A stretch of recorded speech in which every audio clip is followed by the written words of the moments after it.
Sí, sí, sí, nos hemos presentado, sí, sí. Pues ya la conozco, que el otro día no se quedó a cenar con nosotros. ¿Sí? Venga, pues tráela si quieres. Si yo con esto, escúchame, yo me chispo porque no me he merendado, me tomo dos tragos y luego, claro, eso. Y decimos burras que lo que la gente. Ponte tú, Eso es lo que se que es lo trata. que la gente le gusta. Aunque yo ya mi nivel de burrada ya lo tengo. Lo tenemos ya. A mí de Por eso, Ferrer me nene, que tienen quiero hablar contigo. absolutamente al Ferrer. Hay mucha gente del PSOE, ¿no? ¿Qué? Hay mucha gente del PSOE, ¿no? Está la presidenta de la Asamblea, Sí. está también Inés Zabrás. Es mi nuevo público. Más natural. ¿Qué tal? ¿Cómo estás? Bueno, pues A ver. Esto será así.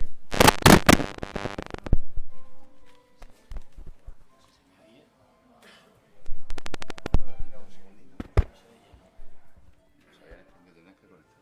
Aquí voy a salir.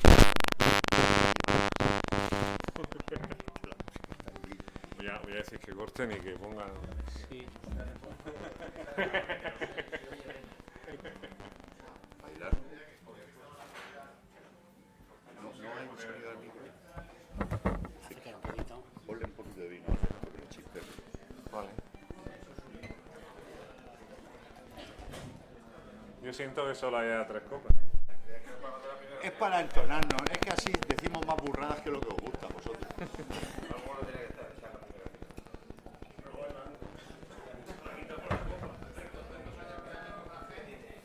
El vino, Ya dices. estamos.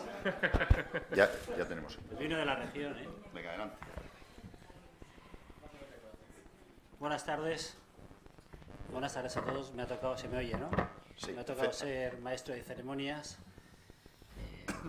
de esta presentación del libro Aforismo y Profeno de Pedro Alberto Cruz, que yo no sé si es el qué número hace, pero El ya son- 28.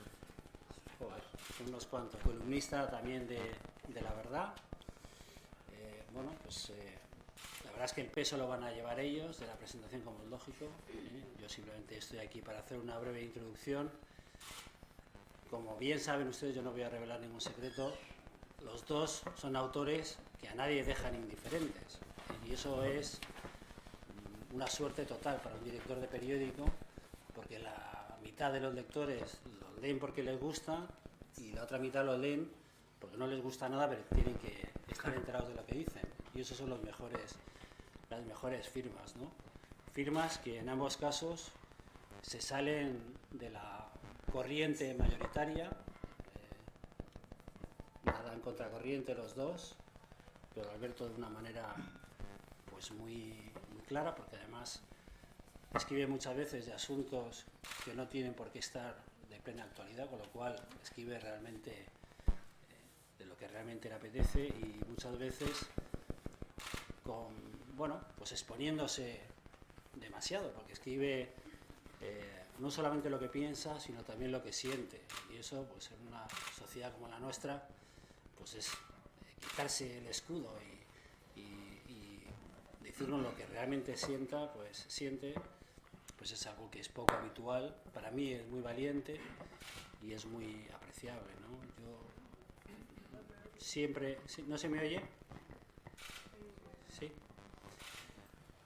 Bueno, decía que la ventaja de Pedro Alberto es que escribe, la ventaja de un director, como para un periodista, para un director de periódicos, que escribe realmente sin pensar en las consecuencias, escribe lo que siente, siempre contracorriente. Yo creo que eso es lo que pero Hablaremos.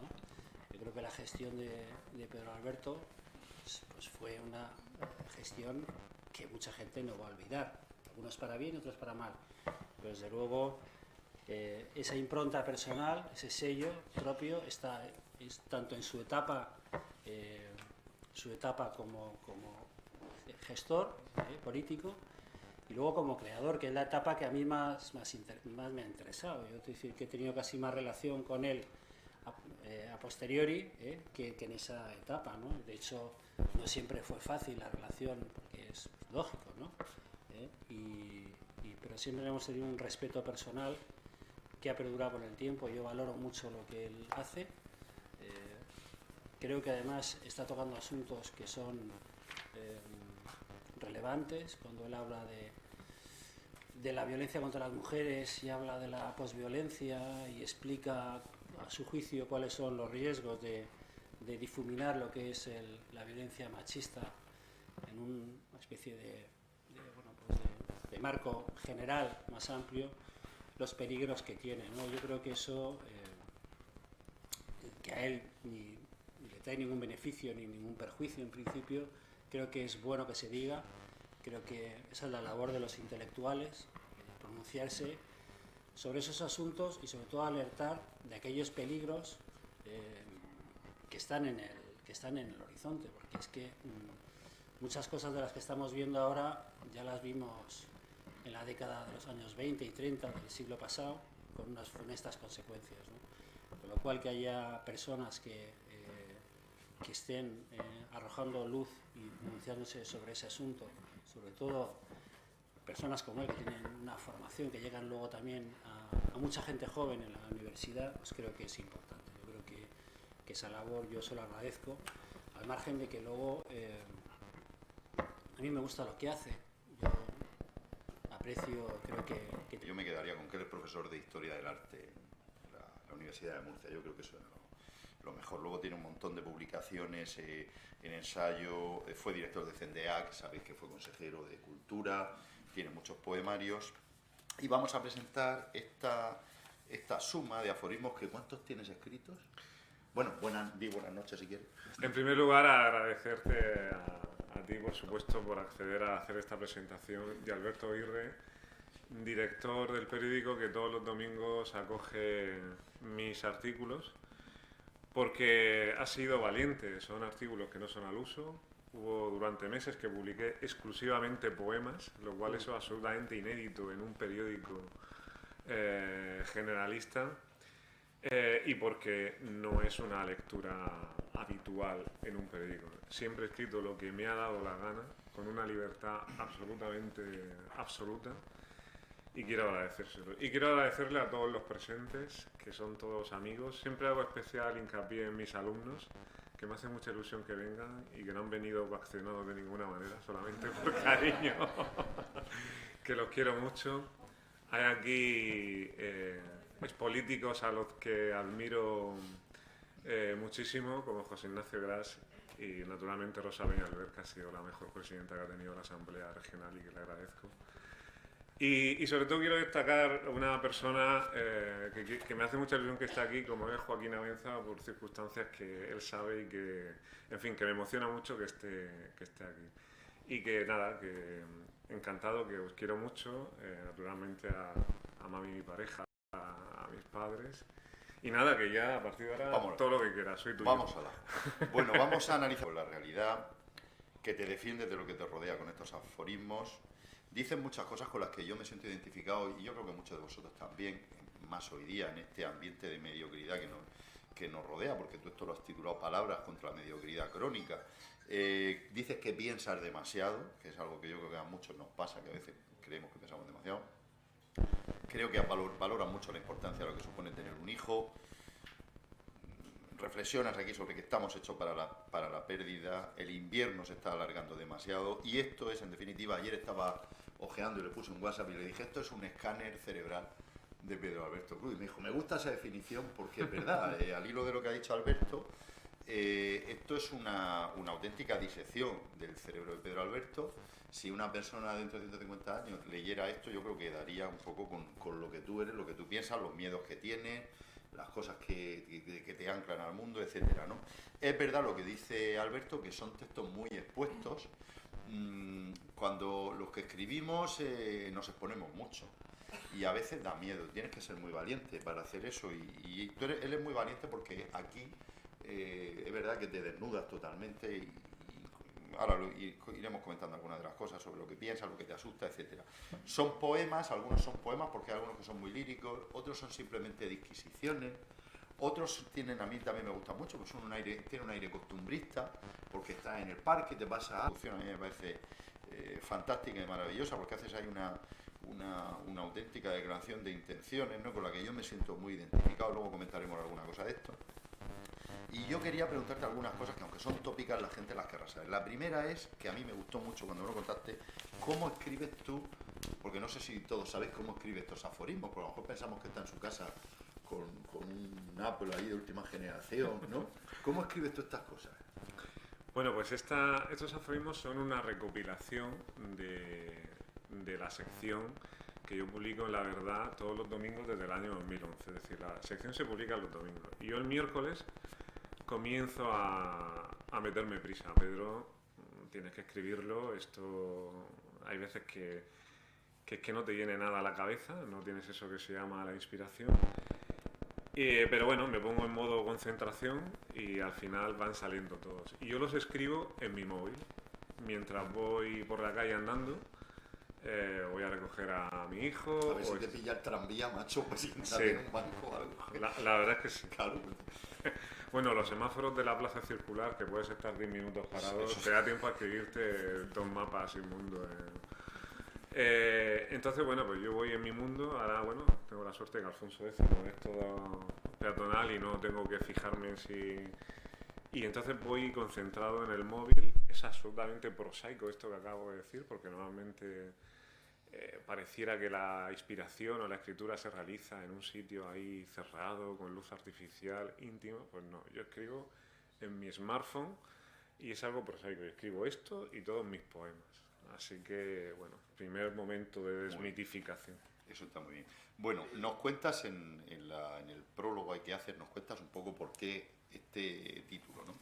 Nos lo cuentas a los amigos que hay aquí. ¿Por qué le llamas a este texto aforismos ibuprofeno? Bueno, este no iba a ser el título del libro. Yo estaba hace un mes y medio con Mavi tomándonos una cerveza y le dije, ¿sabes que voy a publicar una recopilación de los mapas en mundo? Y me dijo, sí, ¿qué título le ibas a dar? ¿Qué título le vas a dar? Y yo le dije el título que había pensado. Y el título que yo había pensado era Las cicatrices de la normalidad, aforismos de supervivencia. Y me dijo, ya estás con tus dramas, tus dolores, ese título te lo van a confundir con poesía, no se va a vender absolutamente nada. Por una vez,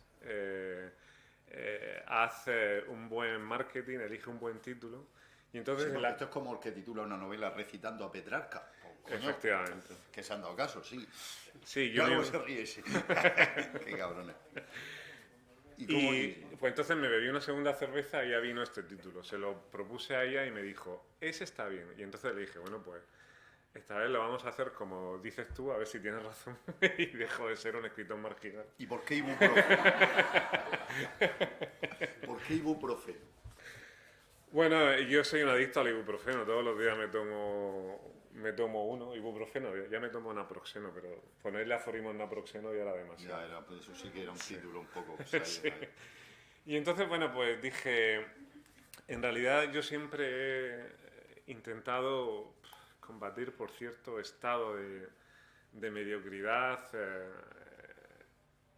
y esto quiero que se entienda muy bien. No soy tan arrogante como para pensar que yo estoy por encima de él y que esto lo va a solucionar. O sea, cada uno de estos aforismos están condenados completamente al fracaso y escribo desde la asunción del fracaso. Y escribo desde la asunción que formo parte de esa mediocridad que intento combatir.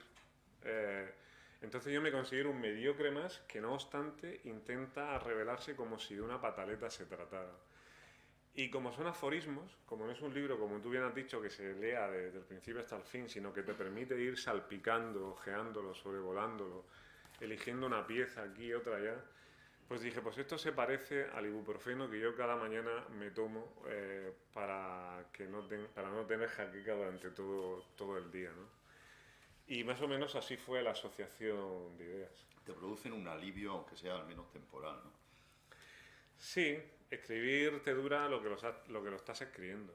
Luego cuando has acabado, se ha pasado el efecto. Es decir, para mí la escritura es un analgésico pésimo, porque es intensivo, pero no extensivo.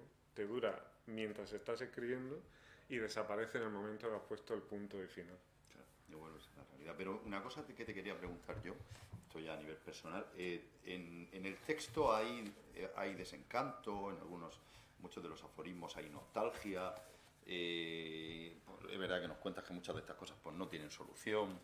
Me siento muy identificado contigo en esas reflexiones que haces en las que tú comentas, y yo creo que muchos de vosotros también, que estás en tierra de nadie. Pero a pesar de eso, ahora mismo yo creo que estás en un momento, digo, dulce de tu vida. O sea, eres un tío feliz, porque tú eres profesor, que eso es lo más maravilloso que hay, tienes una pareja estupenda, un hijo maravilloso, tienes amigos, escribes, te publicas, trabajas con tus alumnos, que te ilusiona mucho, o sea que tú estás feliz, ¿no? Sí, mi vida Dentro es... de lo que se puede ser feliz, ¿no? O sea, yo tengo el mejor trabajo que se puede tener porque te pagan relativamente bien, no dan muchas clases. Yo en mis clases soy... O sea, es el único momento del día que soy feliz, porque todos mis problemas y mis dolores y mis traumas y mis pesimismos desaparecen. Y entonces cuando abres la puerta del aula para salir otra vez, dices, joder, pues si yo estaba preocupado por esto. Y vuelves a preocuparte otra vez. Y sí que es verdad, tengo una pareja, tengo un hijo.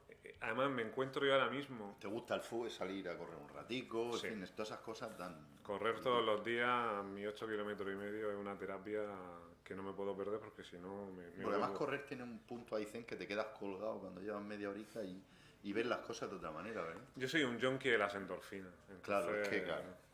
Ese es el problema. Es que te acostumbras, claro. Sí. Y sí que es verdad. Además estoy en un momento en donde estoy diciendo lo que quiero, como quiero y como me da la gana. Y eso me hace... Eso para todo el mundo que lo experimente.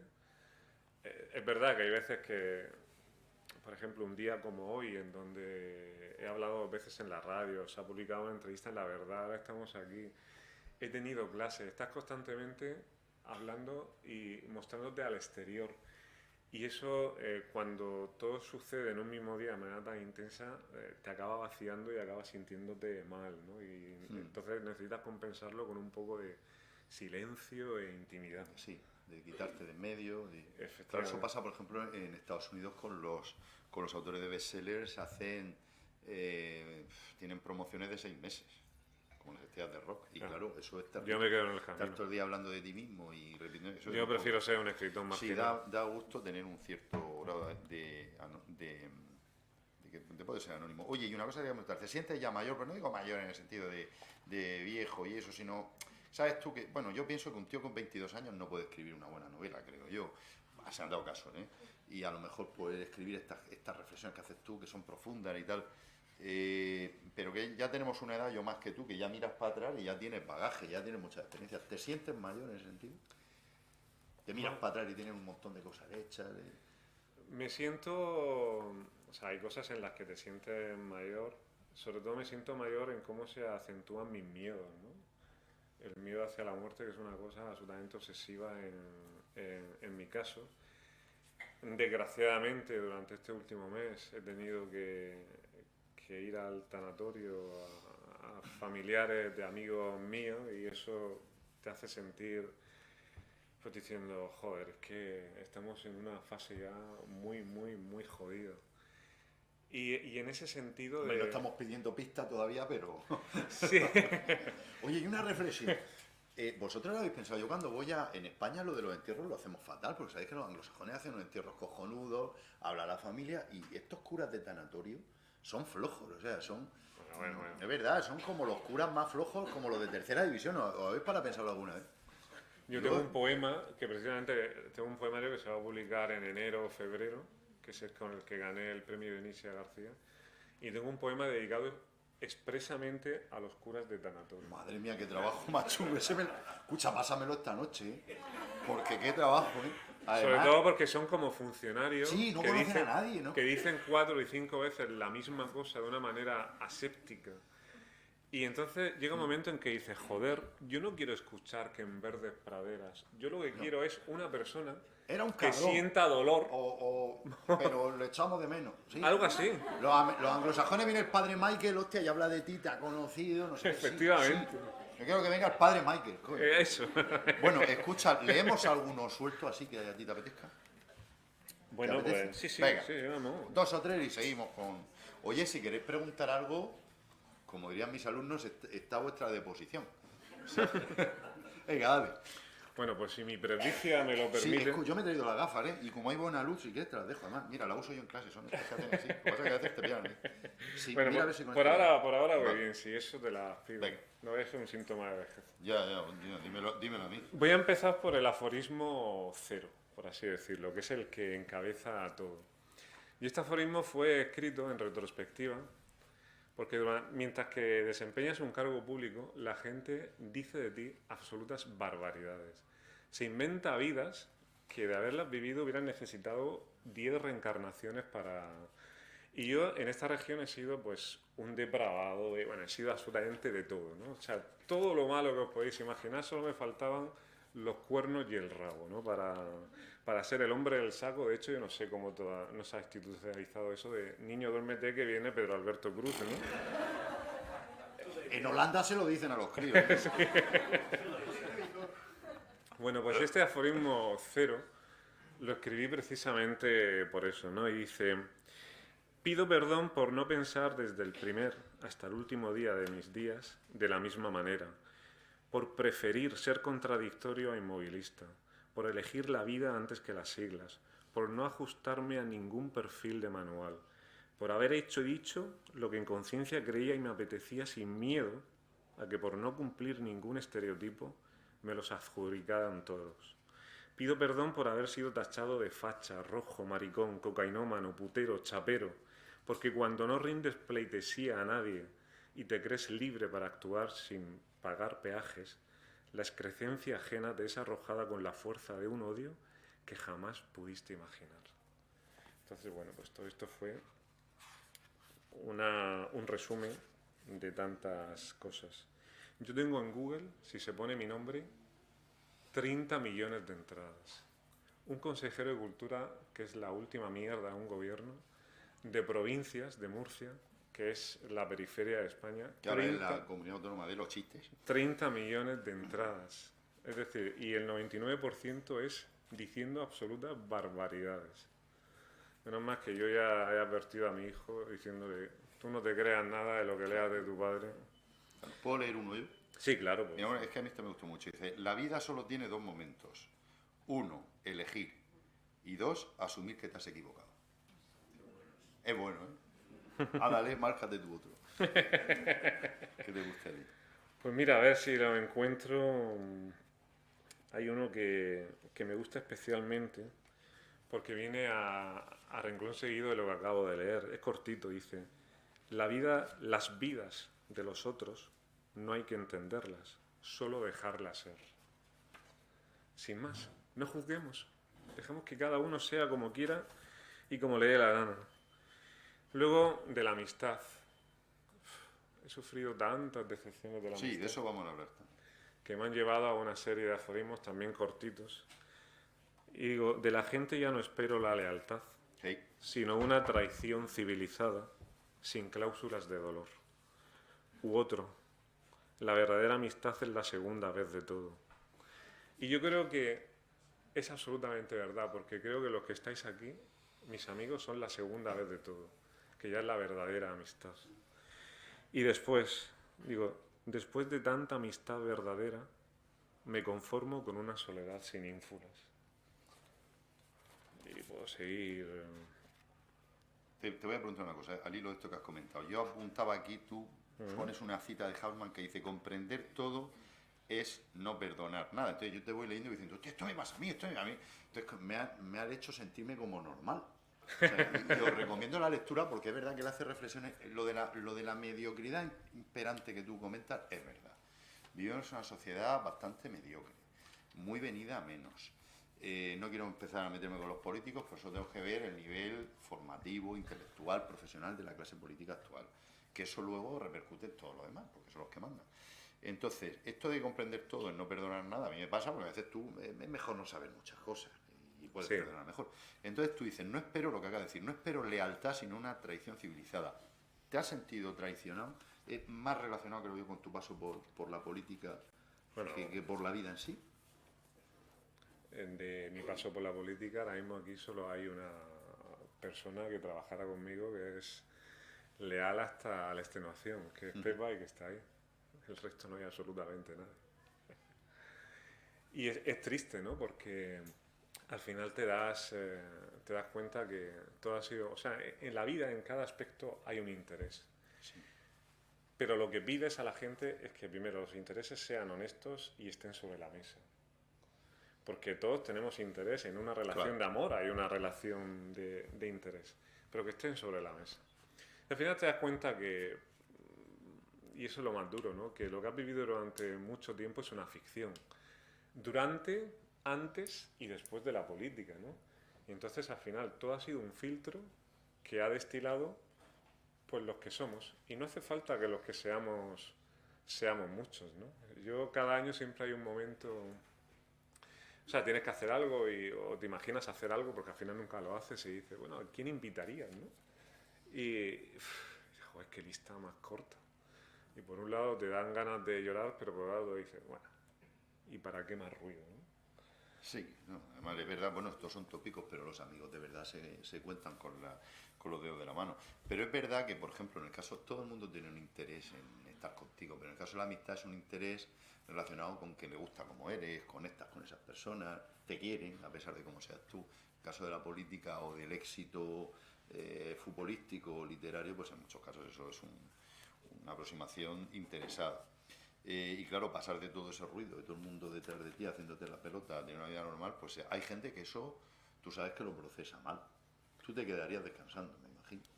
Sí, bueno, la verdad es que por lo menos sabes que todo lo que hay ahora es macizo, ¿no? No hay nada Claro. hueco, no hay ningún trampantojo. O sea, Claro. la gente que está... Yo es que no tengo nada que ofrecer. De hecho, ya no soy una persona que pueda... que tenga relaciones. Es que he dejado de tenerlas. Soy antirrelaciones. O sea, entonces, quien está alrededor mío, al lado mío, viviendo cosas, es porque realmente me quiere como soy. Y eso te da mucha tranquilidad. Lo mejor es no tener nada para... Una cosa que a mí me gusta mucho del libro, que te hace varias referencias, tú eres un verso suelto y yo me siento muy identificado con eso. Es que me cuesta trabajo pertenecer hasta a una cofradía, fíjate lo que te digo. Y tú dices, política e independencia son políticamente irreconciliables. Sí, porque me hace mucha gracia cuando un partido dice hemos fichado a este independiente. Sí, eso Bueno, lo analizan muy bien. claro, independiente es hasta que lo fichas, porque como ese independiente se siga comportando dentro de tu partido como independiente, que es precisamente para lo que ha fichado, le cortan el cuello a las 2 semanas. Con lo cual tú quieres un independiente para que piense igual que los otros, con lo cual ya no será un independiente. Es decir, esto es un trabalengua, Sí, pero que ha quedado perfectamente claro. ¿Queréis preguntarle alguna cosa a Pedro Alberto del libro? No veo Yo estímulo. estaría, Venga, tú también puedes preguntar, ¿eh? No, yo quiero hacer una reflexión. Yo viví esos años, viví de cerca, le conocí en esos Sí. momentos, ¿no? Y o sea, que era normal que en todo lo que hace Pedro Alberto, en su etapa de política o escribiendo, pues él tiene una actitud rompedora, ¿no? Sí. Es decir, escribir poesía en un periódico es rompedor, ¿eh? Que se publique también, ¿no? Pero el hecho de hacerlo lo es, ¿no? Y en su forma de actuar políticamente, pues era igual, era una persona que tenía ambición, ambicionaba, entonces su política pues, era rompedora, Chocaba. quiero decir, hizo cosas que están bien, en otras se equivocó, ¿eh? O sea, pero sí tenía de partida ese punto de intentar, de ambicionar algo, ¿no? Es decir, es cosa que ahora es difícil encontrar, ¿no? Lo que decía antes, ¿no? Que es esa atonía, no sé si será mediocridad o no, pero desde luego hay una cierta atonía, ¿no? Entonces, de principio ya resultaba motivo de controversia. Eso para mí es un valor, ¿no? Es decir, que el problema es cuando no se habla de cultura, cuando no se habla de las cosas que él hablaba, las que habla aquí, ¿no? Y luego hay una cosa que yo lo viví y, en fin, está en el libro también, y a mí es una cosa que sí me preocupa un poco y que él lo ha sufrido, que es el rechazo a lo diferente, ¿eh? El rechazo social a lo diferente. Pero Alberto no es el paradigma del murciano típico, ¿no? Muchas veces lo hablamos en su momento, yo sabía que él iba a tener mucha resistencia, porque hay muchas Murcias, ¿no? Eso lo contaba muchas veces Rosa Peñalver, ¿no? Que hablaba siempre, creo que además hizo una labor muy importante, ¿no? De la diversidad, la pluralidad de la sociedad murciana, ¿no?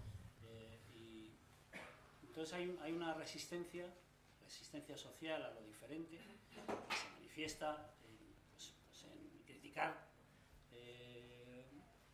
propuestas que se salen de lo común, pero también afecta a la gente que llega de fuera en pateras. Quiero decir que en el fondo, en la base de ese sentimiento está, en el caso que vivió él, y está en el rechazo a lo diferente, a lo que no se entiende, a lo que no se comprende, a lo que parece innecesario, ¿no? Pues a lo mejor, no sé, esas las cosas que proponía, bueno, ¿por qué vamos a hacer eso en Ceutí o en no sé dónde, ¿no? En fin, ese tipo de cosas que yo creo que son tremendamente negativas, ¿eh? Con eso no le estoy haciendo una bala a su gestión, porque creo que, como digo, tuvo momentos buenos y otras que no, eso es lo lógico. Cuando tú ambicionas y tienes una idea y quieres llevar un proyecto, lo normal es que a veces te equivoques y otras veces aciertes, ¿no? Lo que es triste es que no hagan nada, ¿no? Sí, lo que pasa que es no tenga... que esa batalla yo veo, a mí me preocupa mucho la sociedad murciana y yo veo que la vamos perdiendo. O sea, cada vez vamos hacia una sociedad como más perulla, más retraída, más pacata, más conservadora, y no hablo de siglas políticas, ¿eh? Hablo de que el murciano es muy conservador y como es muy conservador es muy resistente al cambio. Para que no nos liemos con siglas políticas, cuando el PP ganó las primeras elecciones llevaba gobernando el PSOE 20 y tantos años y no podían darle la vuelta a la tortilla ni de coña.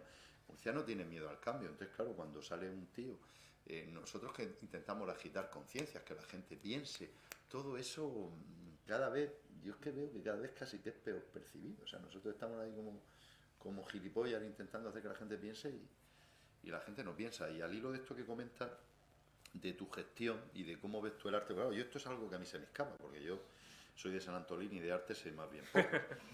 Es un aforismo que habla de esto. Dice, no se puede pretender ser innovador y al mismo tiempo no hacer nada que sea susceptible de generar controversia. O ardes en la hoguera o pereces en la indiferencia. Uno siempre es responsable de la forma que ha elegido de morir. Esto, un aforismo, resume tu... Sí, bueno, o sea, si hay algo que detesto profundamente, es lo que o sea, ese tipo de personas que se adecúan, además lo publiqué este último domingo, al paradigma del culo de Sheldon Cooper. Los que hayan visto Big Bang Theory sabrán que Sheldon Cooper se sienta en su apartamento, en un lugar, en el sillón, que durante el invierno no le da el frío y la calefacción le da bien, la televisión se ve sin reflectar, en verano la brisa entra perfecto. O sea, es un sitio perfecto para que todo lo que suceda alrededor no le afecte. El culo de Sheldon Cooper es aquellas personas que siempre están de perfil, que nunca se mojan y que pase lo que pase, ellos siempre van a salir airosos. Triunfarán, porque son socialmente, y es una habilidad que se la admiro. Pero joder, yo seré poco pragmático. Tendré un montón de gente que me deteste, pero yo prefiero decir lo que pienso en cada momento porque si no voy a reventar. Y claro, es un problema porque al final pues no eres tan guay, no eres tan cojonudo, no eres tan popular y eso al final eres el hombre del saco que viene por la noche a comerse a los niños. ¿Qué le vamos a hacer? Este aforismo que acabamos de leer, lo que acabas de decir, yo te quería preguntar una cosa, porque es otra cosa que a mí particularmente me preocupa mucho. Y es sobre la intelectualidad murciana, ¿no? Yo me refiero sobre todo a los que escriben, que son los que yo conozco. A mí me llama la atención mucho que algunos de estos tienen espacios en prensa, yo los leo, y nunca, jamás, nunca dicen nada que pueda molestar a uno o a otro, políticamente hablando. O sea, quiere decir, un tío que es intelectual y que piensa, tiene una responsabilidad sobre intentar, en alguna medida, influir en la sociedad que le rodea positivamente, ¿no? Por lo menos no de que vota este o vota otro, sino piensa, coño, lee, entérate, ¿no? Yo, por ejemplo, yo conozco a alguno de estos uno que dice que es trotskista. Trotskista en la época actual, yo no digo que soy trotskista, ni tú tampoco, ¿verdad? Seríamos gilipollas. Bueno, pues esto es trotskista. Y luego lo lees, macho, y no se moja. ¿No? Pero si eres trotskista, a lo mejor le deberías dar leña al PP, ¿no? O al PSOE por blando, ¿no? Pero es que luego hay otro que cuando va a Barcelona ve a su editor, ahí en Barcelona es más rojo que la hostia, pero rojo, rojo. Y aquí, pues me pongo de perfil, no sé qué, o sea, un poco en el estilo de cuando escribía la gente, ¿no? En el franquismo, esos titulares de periódico, de florecieron los almendros y esas cosas, ¿no? Entonces, ¿tú qué piensas de esta intelectualidad murciana? ¿Tú crees que tienen un compromiso, que deberían mojarse o que cada uno haga de su compromiso?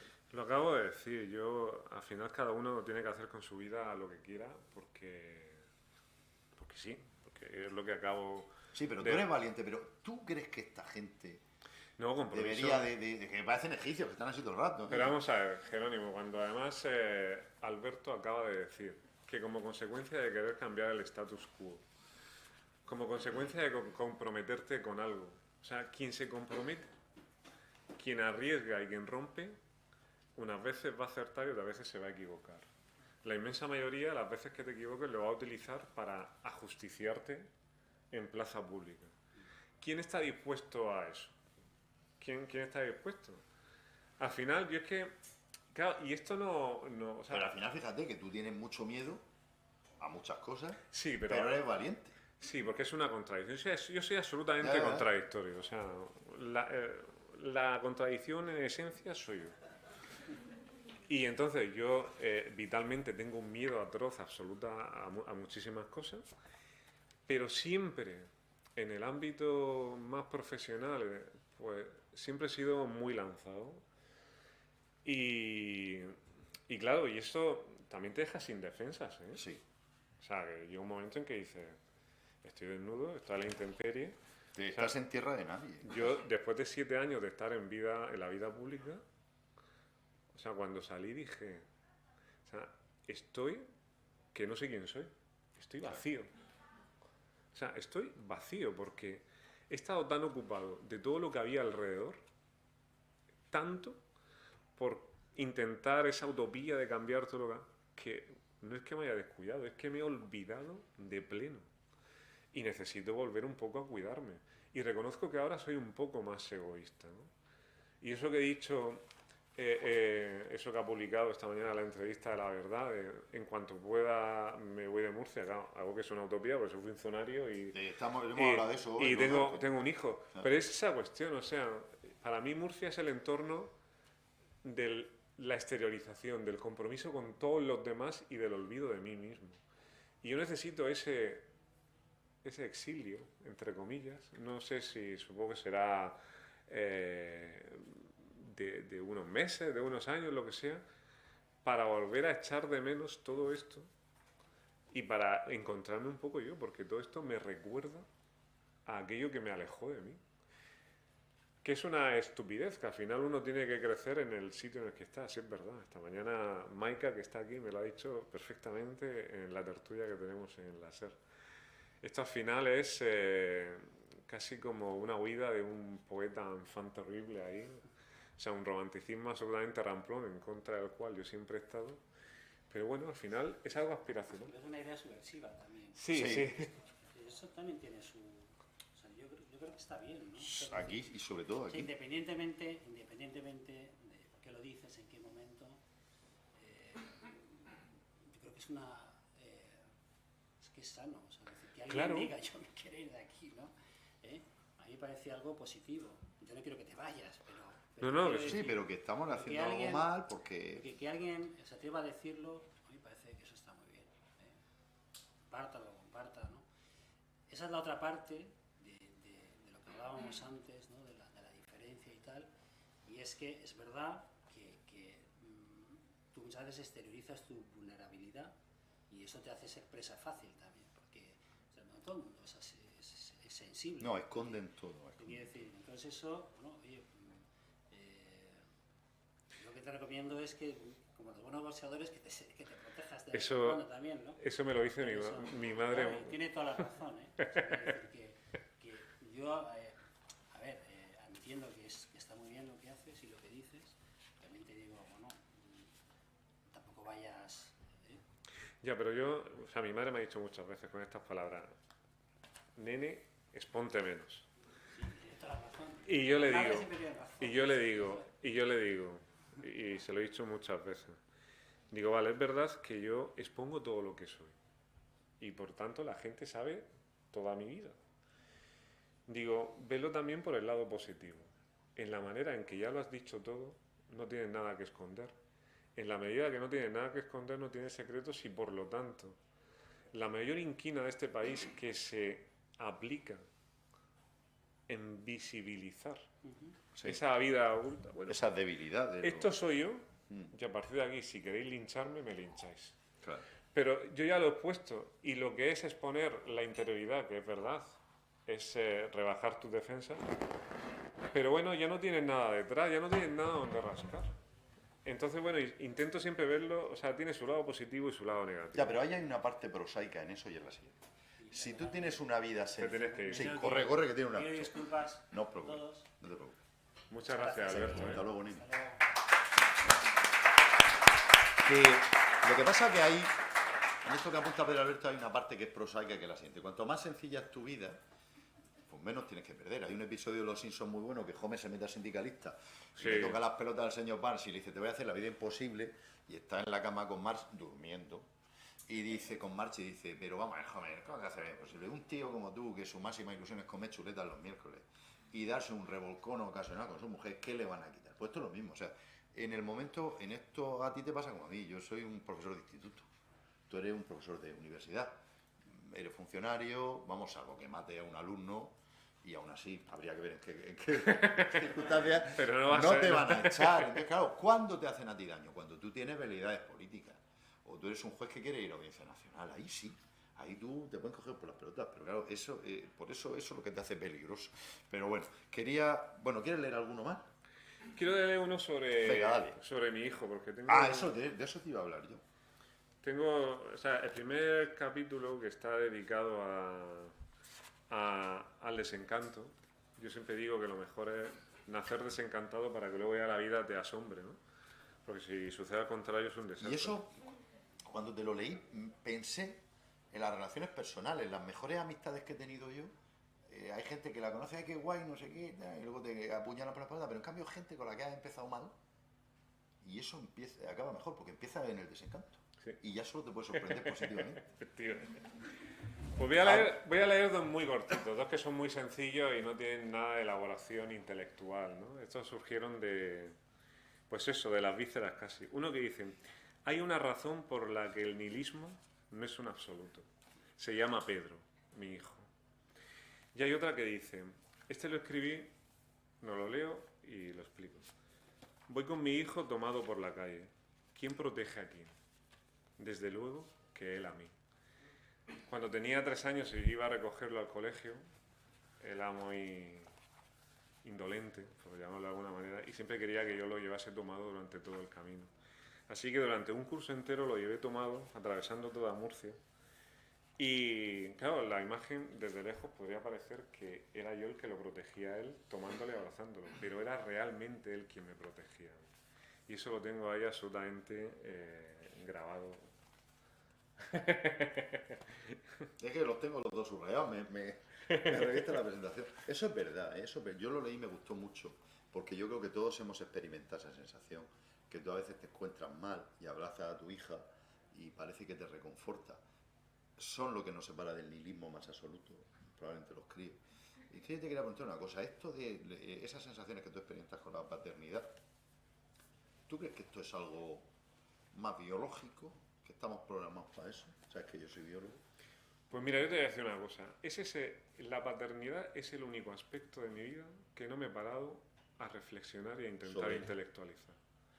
Simplemente es la necesidad de ver a mi hijo y tocar su piel, su pelo, y me detengo ahí. Protegerlo, Sí, crearle ahí, que espume, ¿no? efectivamente. Sin estar muy encima. Sentir por primera vez en tu vida que eso era algo que yo me quedé absolutamente, porque yo pensaba que era una persona altruista, que se preocupaba de los demás, pero la primera vez en que tú priorizas los problemas de otra persona antes que los tuyos es con un hijo. Sí. Y dices, joder, ¿qué era esto? Y entonces, bueno, pues esa es la alteridad absoluta. Por eso, cuando están sucediendo todas estas series de iniquidades, tragedias, este rechazo al otro, al diferente, como ha dicho Alberto. Sí. Piensa en la alteridad radical que es un hijo e intenta extenderla a los demás. O sea, es que todo el mundo se merece Ese trato. ese trato. Sí, lo que pasa es que, bueno, yo como soy biólogo, pues pienso que estamos programados Pues probablemente sí, genéticamente para eso. pero no es una que tú tienes que pensar. Yo me Ya, abstengo bueno, de... es verdad, es verdad. Oye, y una cosa que te quería preguntar. Bueno, una cosa que os quería decir es que una cosa muy buena del libro es que están... porque al final, ¿cuántos me has dicho? Que tiene 5.000 aforismos, ¿cuántos tiene? Tengo 4.500 escritos y he seleccionado 400. Vale, están ordenados por temas. Eso es muy bonito porque, claro, tú, pues dices, por ejemplo, convivir con el desencanto, cara a cara con el miedo, el crepúsculo de los cuerpos, que también es un tema que a mí me interesa mucho, la decadencia, porque yo como tú pues tengo un miedo a la muerte tremendo también. Lo extraño del extrañamiento, inventario de conductas, obituario de la política, que se me gusta mucho. Y luego hay uno, bueno, luego está el de la mujer, de los animales, que ahora hablaremos un momentico, y hay uno que yo creo que tú empezaste a escribirlo antes de que estuviéramos viviendo esta especie de eclosión del fascismo, porque es eclosión, porque es mundial, y diseñado por Steve Bannon, que es actualidad de los fascismos. Tú empezaste a escribirlo Sí, antes de todo esto, ¿no? efectivamente. Ya del 2015 o así.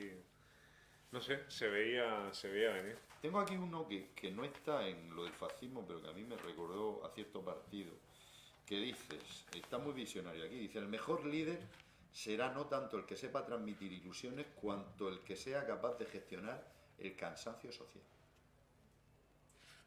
Sí, también Ahí has tengo, acertado. también tengo otro que dice, el oficio con mayor futuro en España es el de caudillo. Sí, es verdad, eso me ha gustado. Y Está otro como que la me ha- cosa... Sí, y hay otro que me ha gustado mucho de lo de los fascismos, que es este, dice, porque si os paráis a pensar, es que claro, que te hagan pensar es muy interesante. Por eso vivimos en una sociedad mediocre, porque nadie nos hace pensar. A ver si lo encuentro, espérate que ya llego, ¿eh? Está en el fascismo... Mientras que llega, yo Sí, leo uno cortito. Ya sabéis que hoy en día estamos llenos, todo el mundo hace declaraciones, ¿no? Ah, el de los micrófonos. ¿verdad? Vivimos inundados de declaraciones. ¿De Y entonces verdad? yo escribí uno que dije, Se me gusta mucho. ¿qué fue antes, el micrófono o la gilipollez? Mira, es que los tengo es que, de verdad, deberíamos de casarnos, neno. Es que es bueno, ese es bueno, ¿eh? El de, hostia, no encuentro el del fascismo. Esperad que ya estoy. Plagio, aquí está. Mirad, es que esto son cosas que nos están pasando. Yo ayer hablé con Pedro Alberto, le dije, hostia, ¿has visto Years and Years de HBO? Y me dice, me pongo ya, porque es una serie que es una premonición inminente de todo lo que está pasando. Con una Emma Thompson haciendo de Santiago Abascal inmensa. Dice, una sociedad intolerante es aquella que ha perdido la conciencia de lo intolerable. O sea, cosas que hace 5 años nosotros no aceptaríamos, las dice un tío y le hubiéramos dado 2 collejas y lo echamos del bar, ahora las están diciendo. Y con orgullo. Y con orgullo, o sea, que son cosas que antes decíamos, esto no lo va a decir nadie, porque con lo que pasó aquí en Europa en los años 40, no puede haber nadie que tenga cojones a decir esto. Está pasando, esto está recogido en el aforismo, este no sé si será reciente, igual lo escribiste hace un... Este sí, este lo ¿Cuándo escribí. te empezaste a preocupar por esto, por la actualidad de los fascismos? Pues empecé en 2015, pero de una manera más intensa durante este año.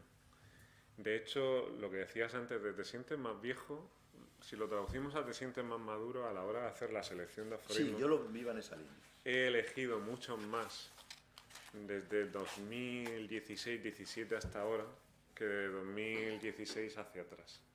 Entonces, claro, yo además empecé escribiendo esta sección como un espacio absolutamente de intimidad.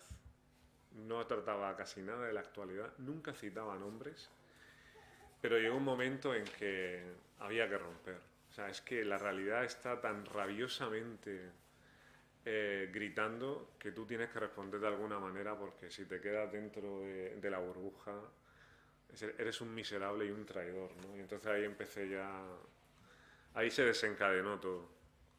Y entonces, bueno, pues ahora eso, soy un rojo masón. Sí, bueno. Luego, a ver, es que me siento muy identificado. Yo creo que a todos nos pasan estas cosas cuando tú estás donde tienes que estar, que no eres sectario. Porque yo me acuerdo una vez que publicaba cosas en Vega Media Press y en el mismo artículo me acusaron de ser facha y rojo. Pero es que este viernes pasado, no el anterior, me estaban acosando en Twitter la rojería porque critiqué una viñeta y los de Vox por un artículo que escribí. Entonces dije, bueno, esto es una cosa espectacular. Sí, Quizá esté en el sitio adecuado. Porque una vez me pasó una cosa que estaba en una presentación con Luis Leante en el aula de Lacan y levanta la mano un tío al final y me dice, yo me quedé asustado porque tú sabes cómo son los políticos que te toman la matrícula. Dice, ¿usted cómo hace para caerle tan mal a los altos dirigentes del PP y del PSOE? Y dije yo, hostia, Mira, tú sabes lo que sí, pasa. coño. No hay persona más peligrosa para la sociedad que aquella que no se puede clasificar. Porque Sí. esta sociedad está sidermista y entonces como no piensa, Sí. necesita reconocer en 0, si pasados, transcurridos 3 segundos, a ti no te han situado en un espacio perfectamente codificado, eres un enemigo público, eres un Dan virus. miedo, dan miedo. El virus se mueve absolutamente sin dirección e imprevisiblemente. Sí, pero yo creo que eres más amenaza para los del establishment, sobre todo para los partidos políticos que cortan el bacalao, que para la gente de la calle, porque yo la gente de la calle, yo con las columnas que hago, la gente me dice, supongo que te dicen, bueno, sigue dando caña, di lo que piensas. O sea, que la gente de la calle yo creo que echa en falta ese tipo de referentes, ¿no? Y en la línea de lo que apuntaba Alberto, que una buena columna periodística o tus reflexiones tienen que ser cosas que encabronen a la gente, que en el bar provoquen una discusión, que la gente hable, se pelee, pues este tanto es un cabrón, pues fíjate. El otro día 2 rusos se mataron por Sí. una discusión entre uno era platónico y otro era Sí, aristotélico. ya hace 2 meses no me acuerdo, hace 2 años ¿por qué filósofo fue? Por Descartes o O Kant. Kierkegaard, creo que era. No, fue brutal, ¿eh? Pero uno apuñaló a otro, Sí. el platónico apuñaló al aristotélico, lo cual No es quiero lógico. llegar a ese sueño, pero coño, que no soy capaz de hostia de alegría. ¿Queréis preguntar algo de Alberto, del libro, de lo que sea? Venga, tenemos una pregunta. En la página 121, el futuro será mujer o no será, Este tema también hay que tratarlo, sí. dice que el machismo es estructural y no se combate con la policía. Y que o educamos o nos vamos a la mierda, ¿no? Yo estoy viendo que hay un cambio en el sentido de que la mujer pues ya se está equiparando, ¿no? No como y esto va cada vez a más. ¿Crees que has podido contribuir a ese cambio con estos razonamientos en el sector masculino? ¿Hay algún ejemplo cercano que haya dicho, mira, veo un avance en este sentido? A ver, yo soy hombre y considero que soy todo lo feminista que un hombre puede ser. Todo lo que un hombre puede ser de feminista tiene sus límites. En la medida en que tú, aunque diariamente y de una manera consciente, intentes corregir determinados actos de machismo, está tan sumamente sedimentado en la genética que de manera inconsciente los cometes. Y porque además, como me dijo el otro día a Lucía, que está aquí presente, es que un hombre es un privilegiado desde que nace y probablemente no llega a razonarlo y a ser consciente de ello durante toda su vida. El otro día leía sobre un ensayo que ya estoy empezando a pergeñar sobre el racismo hacia los negros, ¿no? Y decía, un blanco puede comprometerse en luchar por los derechos de los negros, pero lo que jamás podrá hacer es dejar de admitir que es un privilegiado. O sea, yo soy un hombre que intenta luchar por los derechos de las mujeres, pero lo que no puedo negar es que por el hecho de ser hombre soy un privilegiado. ¿Cómo acortamos esa distancia? Yo creo que solamente mediante muchas generaciones de educación, porque evidentemente no hay un policía para vigilar cada caso de posible violencia de género a cada mujer, o sea, es imposible. Entonces, o de una manera radical nos concienciamos de eso y llamamos a las cosas por su nombre y asumimos todas las culpas y defectos, etcétera, o no vamos a conseguir absolutamente nada. Yo no sé qué efecto pueda conseguir. Yo solamente sé que a mis alumnos le dije el primer día, tened en cuenta que en esta clase se va a hablar mucho de feminismo. Se ha hablado mucho de feminismo. Se puede hablar más, evidentemente. Ahora vamos a empezar a... Oye, tus alumnos te quieren, ¿eh? Bueno, no sé. Sí, sí. Yo a ellos sí. Yo tampoco pido reciprocidad.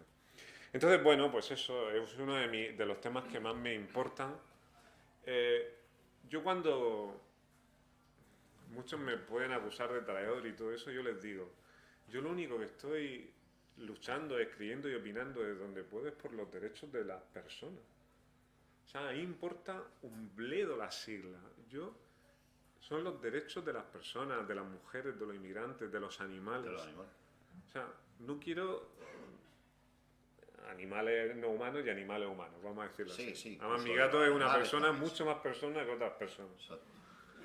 Y entonces es lo único que hago y lo voy a Ya sé lo combatir. que no vota. Pues no te creas, porque cada vez que pasaba el coche de voz por la calle, salía de una manera posesa a ver qué pasaba, cosa que no hace con ningún otro. Pero es para atacarlo. Bueno, sí. Total, que si defender a los derechos de los demás es un posicionamiento radical, pues sí, oye, soy radical. Sí, pero yo no creo que Y lo que sea, es que me da lo mismo lo que me digan. Y como lo voy a hacer, lo voy a seguir haciendo, pues ya está. O sea, porque eso es lo que me importa. Y lo hice antes y después, claro, ahora, antes está siempre enmarcado y todos los mensajes se distorsionan, pero a mí me trajo muchos problemas, pero muchos. El declararme a favor del matrimonio gay, del aborto por plazo. Y lo más de todo, increíblemente, porque en este país te pueden meter con todo, menos con una cosa, la tauromaquia. Si eres yo iba a antitaurino, decir la familia real, pero es verdad que la Bueno, tauromaquia pues la va familia por real, delante. pero si te metes con la tauromaquia, o sea, eres lo peor de lo peor. De hecho, yo, algunos de estos aforismos que he publicado, pues me han dedicado en blogs, en revistas taurinas, bueno, unas lindeces. Ahora vamos a hablar de eso también. Yo, en mi opinión, sabéis que me dedico a la docencia y yo creo que volcamos muchas expectativas en el tema con la educación, porque nosotros trabajamos con los críos 6 horas al día y luego el resto de las horas están fuera de nuestro ámbito. Nosotros hacemos lo que podemos, pero somos todos los que tenemos que contribuir a eso. Yo creo que podemos ser un poquito optimistas porque, por ejemplo, también es verdad que tú y yo en ese aspecto somos privilegiados, que trabajamos en el ámbito educativo, yo en la secundaria luchando con la fiera y tú con estos zagales que ya son mayorcicos, que alguna, no sé, alumna mía. Entonces resulta que, vivimos en ámbitos tú y yo en el que las mujeres tienen el mismo estatus que nosotros, tienen las mismas conquistas sociales, no hay problema. En la empresa privada sí que está la cosa más chunga. Pero que ya vayan existiendo esos espacios donde ya somos absolutamente iguales, a mí me parece positivo, porque sabéis que yo escribo mucho sobre otra época y veo que vamos conquistando poco a poco, pero es que es una cosa lenta y difícil, y sobre todo porque ahora tenemos a las fuerzas de la reacción empujando, diciendo que esto no es cierto, que no sé qué, y es delicado. ¿Queréis preguntar alguna cosa? Sí. Preguntar algo, es que no vamos a ir así, preguntáis algo, esto queda más interesante. Venga, va, cuidado, no sé, yo lo veo Este es un muy influencer. preparado, lo veo muy No preparado. le haces mucho caso a tu madre porque dices que no te pongas y te hacen una cuenta de Twitter. Sí, Explícanos. Porque Twitter es una carnicería, ¿eh? Lo de Pues- Twitter no es normal. Sí. Contraproducente. yo me sumé a Twitter hace una semana. Yo siempre he sido de Facebook, como viejo que soy. Facebook es más amable. He sido ahí y me hice de Twitter y bueno, eso es la selva más absoluta. Es una carnicería, ¿eh? Y muchas veces estoy por decirle a los del muro de mi Facebook, oye, que en Twitter os estáis perdiendo ahí aquí estamos en las barricadas. Sí, pero a ti te gusta la leña, o sea que eso... Es que no lo puedo remediar. Ya, ya. Es que ayer el sitio. Ya, pero yo creo que en Twitter deberían de... A ver, ¿qué es lo que pasa en Facebook? Tú en Facebook estás identificado. En Twitter no. En Twitter casi todo eso es lo que más Son me todo fastidia. cuentas fakes que tienen 3 seguidores y que se dedican a decir la burrada. Las cosas se dicen con nombre y apellido. Claro, Porque claro. entonces no estás haciendo activismo, estás haciendo un acto de cobardía absoluto. Y eso es lo que sucede en Twitter en la mayoría de las cuentas, que no sabes quiénes son. Oye, si tú tienes que decirme algo, dímelo a la cara, porque yo pongo mis 2 nombres y mis 2 apellidos en cada una de las cosas que digo. Y no me escondo, Sí. porque eso es de cobardes. Y yo soy cobarde para muchísimas cosas, pero a la hora de decir lo que pienso, no. Porque así no se va a crear pensamiento crítico. El pensamiento crítico es un pensamiento que un sujeto consciente y arriesgándose a lo que se tiene que arriesgar, lo dice. Y a eso le falta mucho madurar en Twitter. Pero bueno. Yo creo que eso lo deberían de mejorar. ¿Creéis que es bueno entrar a esa pelea? No, yo... Depende, ¿Con quién pelea? depende. Por mucho mucha burrada que te digo. No, depende. Si no sabes quién es, Depende. ni sabes tu Jerónimo, que es una cuenta Sí. falsa. Yo llevo muchos años en redes sociales, entonces, Ya lo sé. si tú, cada troll que te entra, adoptas esa actitud de no hay que contestar, te comen en tu propia cuenta. Tu cuenta es tuya y tú gestionas lo que se publica ahí. Entonces se les rebate, se les hunde intelectualmente y si sigue dando por culo se le bloquea.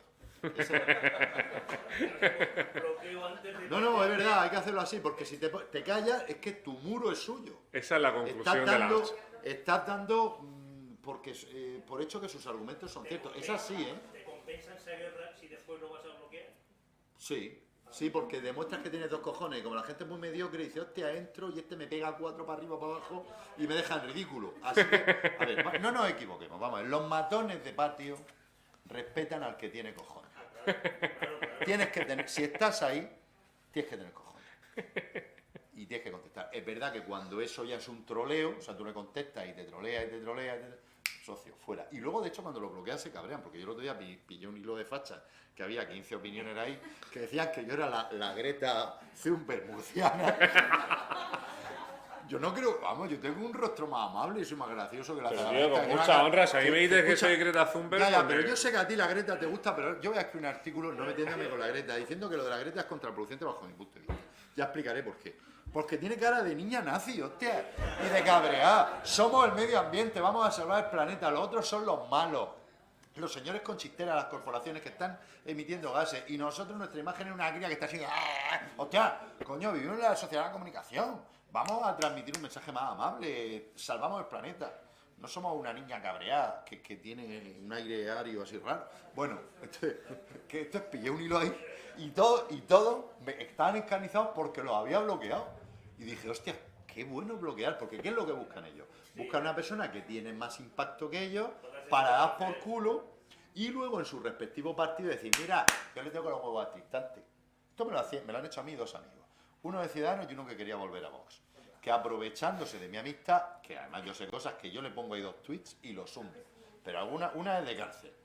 Pero me tocan los huevos, hasta que lo bloqueé. Porque dije, tío, macho, ¿qué pasa? Si tú quieres trepar, pues... Pero no, claro, porque no te doy porque eres mi amigo. Y luego me encuentro uno el otro día, voy a votar ahí con la pegatina de voz, dice, es que me has bloqueado, digo, claro. Dice, que yo te pongo la política de la amistad. Digo, me lo dices tú que estás ahí con una papela y yo que vengo aquí a votar de hippie. ¿Qué me estás contando? En fin, la hostia. Bueno, yo te quería preguntar una cosa. Bueno, ¿queréis preguntar alguna cosa? Quería algún aforismo más. Venga, vamos, el que tú quieras. A mí me sale leer a uno antitaurino, pero es que no sé... Te iba a preguntar por ese tema ahora, sí. Pues venga, vamos a leer este y vamos ya acabando, que la gente tendrá Sí, que que irse tienen casa, tienen casa. tendrá que irse a cenar.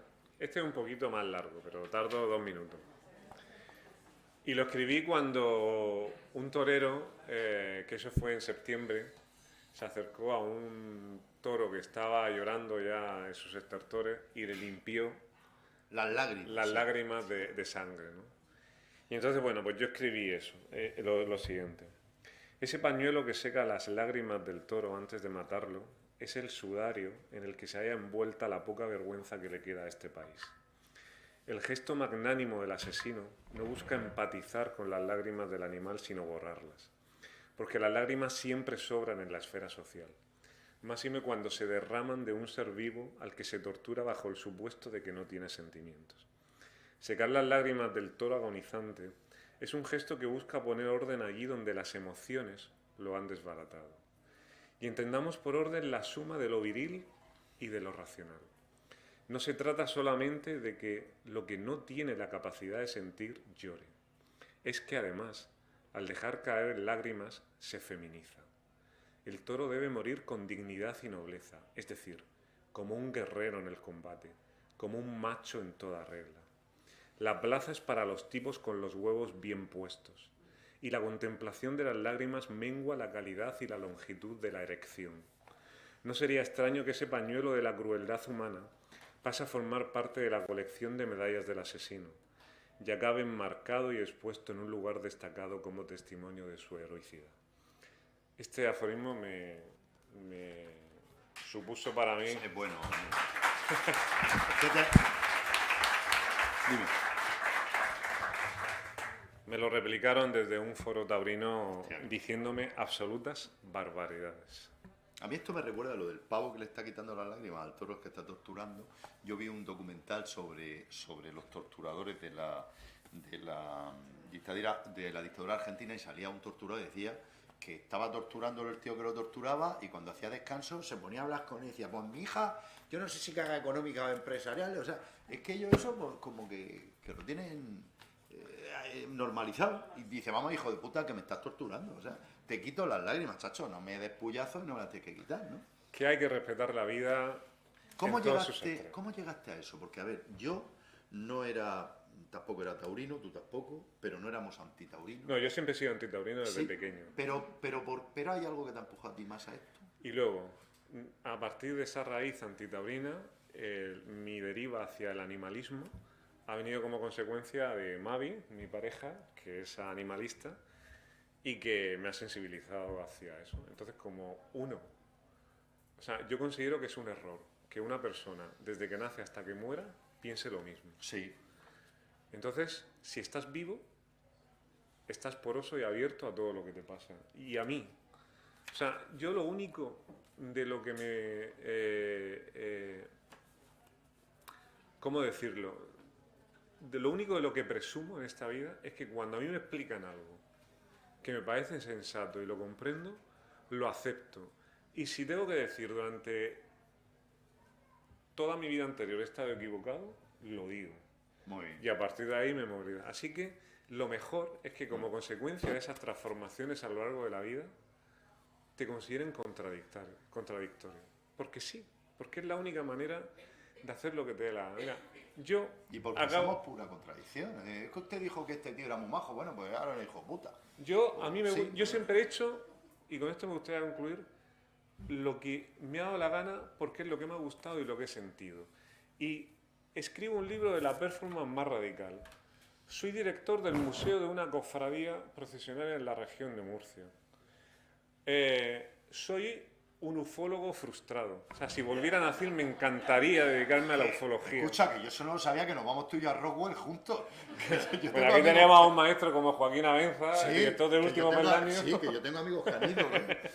El viaje a Roswell es mi pasión. Eso me hace una ilusión. Todas estas cosas juntas, bueno, y soy un apasionado del fútbol, todas estas cosas juntas son incompatibles entre sí, pero yo las hago y las Compatibles digo para ellos. porque me da la gana, porque estoy harto de estereotipos y de que todo se clasifique y si haces esto no puedes hacer lo otro.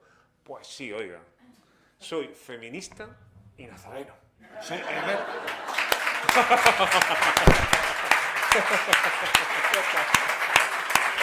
Bueno, si no tenéis ninguna pregunta, ¿tenéis alguna pregunta? Ah, que tenemos una pregunta. Y vamos a cerrar aquí con un broche de oro, pero Rosa Peñalver se merece preguntar lo que hay aquí. ¿Cuánto te echamos de menos, nena? Mucho. Hablando de Nazareno. No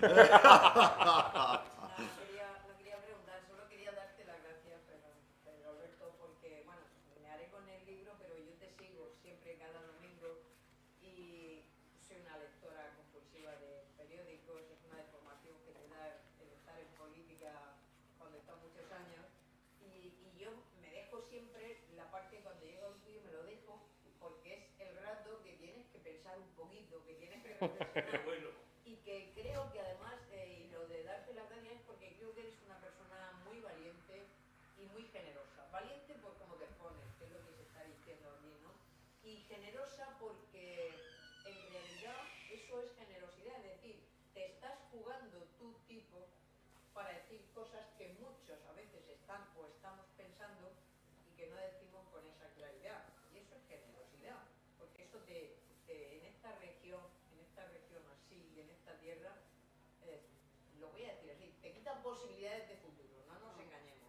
Te convierte en un tal, un cual, un algo que no es precisamente, no te encumbra, es decir, pues muchas veces clara y abiertamente. Entonces, yo quería darte las gracias porque creo que en estos tiempos, yo cuando te leo los domingos siempre, hay veces que me siento más identificada, menos, creo que soy un poco parecida a ti en eso, que soy una contradicción que también Claro. habla y conduce, pero bueno, el que en estos tiempos tú salgas y digas las cosas que estás diciendo es muy generoso y muy valiente, porque hay momentos en la vida en que el silencio es complicidad, y hay momentos en que avanzan situaciones o se dan y se expanden ideas, y se expanden, y vamos renunciando a trocitos y a partelitas, y cuando nos demos cuenta, pues este humo nos lo hemos tragado todos, y contamina mucho.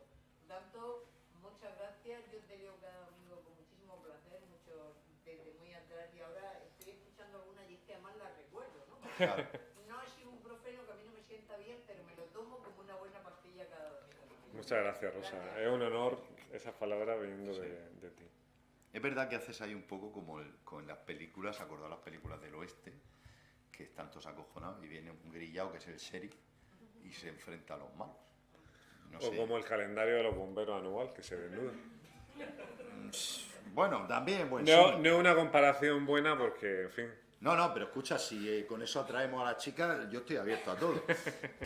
A ver, una última cosa, que tenemos una pregunta aquí, ¿no? Sí, venga. A mí me gustaría tocar un tema, o sea, al que has hecho referencia antes cuando hablabas del machismo, que es la educación. Pero quizá no hemos profundizado demasiado. Y yo quería saber qué piensas tú al respecto de lo que voy a comentar.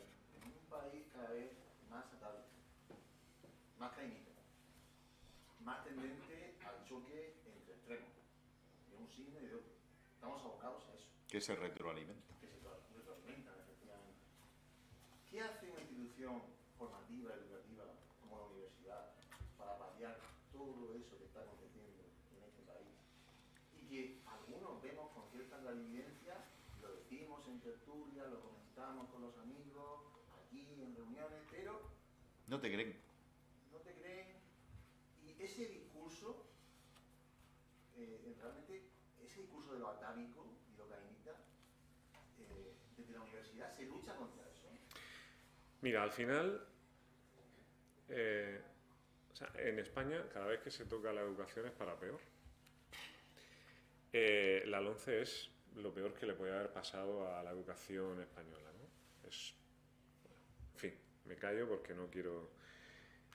Al final, cuando se intentan generar estructuras que lo engloben todo, además tal y como tenemos el concepto de la educación en España, que es en plan cuantitativo y no cualitativo, estamos condenados al fracaso. Lo único que nos queda es las personas, el ejemplo personal, lo que hace cada uno dentro de su aula. Yo, en este momento para mí, o sea, yo tengo la suerte de dar todos los años en primero, o bien en Bellas Artes o bien en Historia del Arte como este año. Contra todo lo que se dice, yo cada promoción de estudiantes que tengo es cada vez mejor. ¿Cuál es el problema? Hay que dejarles hablar y escucharlos. El problema de la educación en España es que el profesor se pone a hablar, es ensordecido por sus propias palabras y no escucha absolutamente a quien tiene delante, que tiene muchas cosas que decir y a mí me enseñan muchísimo. Y entonces esa es yo creo que la clave de todo. No se puede hablar de una institución en la universidad porque ahí cada uno es de su padre y de su madre, igual que dentro del ámbito más reducido de una familia cada uno es de su padre y de su madre. Y tiene sensibilidades diferentes. Entonces la cuestión es, ¿qué hace cada...? O sea, tenemos que, ya que carecemos de una estructura, como Finlandia, ¿no? Que siempre se pone, ahí todo es maravilloso. Pues bueno, aquí esa estructura, los profesores, en lugar de favorecerle su acción, va contra ellos. O sea, los profesores van a contrapelo. Por lo cual, ya depende de cada ejemplo personal. Y claro, lo fiamos a la actitud y a la aptitud de las personas. ¿Y cuáles? Pues cada uno lo sabrá en su aula.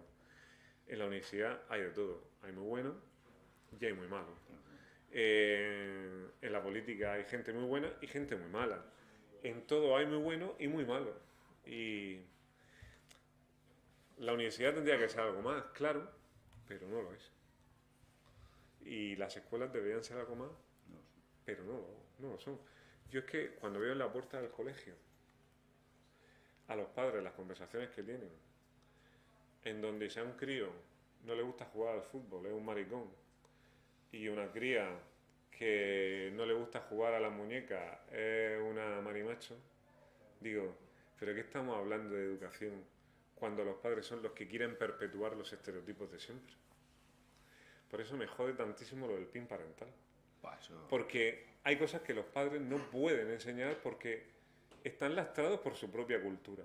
E igual que no se pueden enseñar las matemáticas la lengua, porque todos no sabemos de todo, pues hay cosas que en la escuela sí se pueden aprender. Y tenemos que dejar que nuestros hijos aprendan, simplemente. No, y que son valores constitucionales. Claro, O sea, es que no si creáis creemos que estamos como piensan enseñando... estos de Bosques que en los institutos tenemos hordas de travestis enseñando a los chicos a autopenetrarse. No. O sea, mirad, es que lo que ellos llaman dictadura progre, yo le llamo valores constitucionales, que están en la Constitución.